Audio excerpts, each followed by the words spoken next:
Hello everyone, welcome back to my channel. আজকে আবারও চলে এসেছি আচারের আরেকটা রেসিপি নিয়ে। আজকের আচারটা কিন্তু একটু অন্যরকম। আমরা কিন্তু আমের আচার সবসময় মিষ্টি নালে তেলের আচার এই রকম টাইপের খেয়ে থাকি।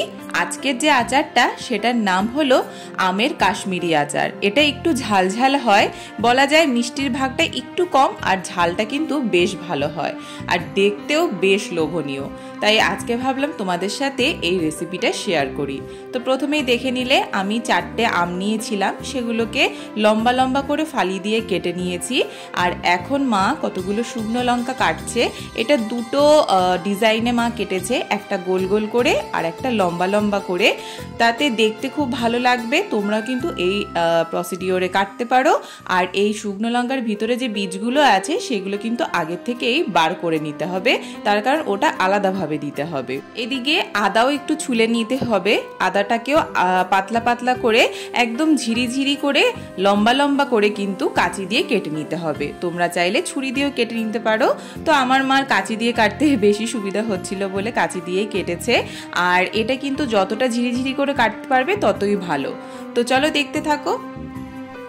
এরপর একটা ফ্রাইং প্যানের ভিতরে 2 কাপ মতন মা চিনি নিয়ে নিয়েছে আর তার ভিতরে 1 কাপ মতো জল দিয়ে এবার চিনিটাকে একটু গলিয়ে নিতে হবে। দেখো গ্যাস ওভেনে কিন্তু চিনি আর জলটা আমি দিয়ে নিয়েছি। এবার একটু নাড়তে চাড়তে থাকলেই কিন্তু চিনিটা সম্পূর্ণ গলে যাবে।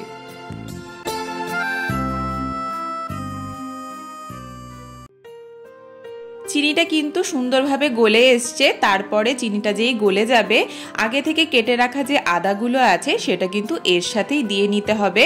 তাহলে বেশ সুন্দর আদার যে ফ্লেভারটা সেটাও এই চিনির রসের ভিতরে অ্যাবজর্ব করে যাবে।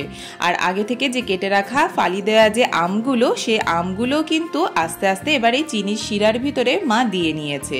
এবার একটু নাড়াচাড়া করতে থাকতে হবে। চিনির রসটাও বেশ সুন্দর আমের গায়ে লেগে যাবে আর ভালোভাবে আমটাও কিন্তু মজে যেতে হবে। আর তারপরে অল্প একটুখানি পাতিলেবু দিয়ে দেবে, তাতে একটু টকটক ভাবও আসবে। আর যেহেতু আমরা আচার সবসময় স্টোর করে খাই, সেক্ষেত্রে চিনি দেওয়ার জন্য এটা দানা বেঁধেও যাবে না। তারপর দেখে নিলে মা অল্প একটু বিট নুন দিয়ে নিয়েছে। আর যে শুকনো লঙ্কাগুলো 2 রকম ভাবে মা কেটে রেখেছিল সেটাও কিন্তু দিয়ে নিয়েছে। হলুদ আমের উপর যখন এই শুকনো লঙ্কার স্লাইসেসগুলো পড়ছে কি সুন্দর দেখতে লাগছে, তাই না? এরপরে কিন্তু শুধু ফুটতে দিতে হবে আর আমগুলো সুন্দর করে মজে গেলেই আস্তে আস্তে আচারটা তৈরি হয়ে যাবে। যেহেতু এখানে শুকনো লঙ্কার ব্যবহার করা হয়েছে আর শুকনো লঙ্কার বীজগুলো আলাদাভাবে ঢেলে দেওয়া হয়েছে, তাই জন্য এই আচারটা কিন্তু খেতে একটু অন্যরকম টেস্ট হয় আর বেশ একটু ঝালঝালও হয়। যারা মিষ্টি আচার খেতে পছন্দ করো না তারা কিন্তু অবশ্যই এই কাশ্মীরি আচারটা ট্রাই করতে পারো, খেতে খুব ভালো লাগবে। তো আচার কিন্তু প্রায় হওয়ার দিকে, কিন্তু একটু ভালো করে নাড়িয়ে চাড়িয়ে নিতে হবে। হাতা দিয়ে বেশি নাড়াচাড়া করলে কিন্তু ভেঙে যেতে পারে। এরপর দেখো সুন্দর রসটাও টেনে এসেছে আর আমাদের আচার কিন্তু একদম তৈরি। তোমরাও কিন্তু বাড়িতে এইভাবে আচারটা তৈরি করতে পারো এবং অনেক দিন স্টোর করে রাখতে পারবে। ভাতের পাতে বলো বা এমনি, এগুলো কিন্তু বেশ সুন্দর লাগে খেতে।